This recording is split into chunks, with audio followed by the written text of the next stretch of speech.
ॐ सोमनाथाय नमः। ॐ मल्लिकार्जुनाय नमः। ॐ महाकालेश्वराय नमः। ॐ ओंकारेश्वराय नमः। ॐ वैद्यनाथाय नमः। ॐ भीमशङ्कराय नमः। ॐ रामेश्वराय नमः। ॐ नागेश्वराय नमः। ॐ विश्वेश्वराय नमः।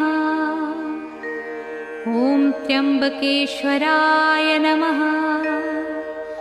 ॐ केदारेश्वराय नमः।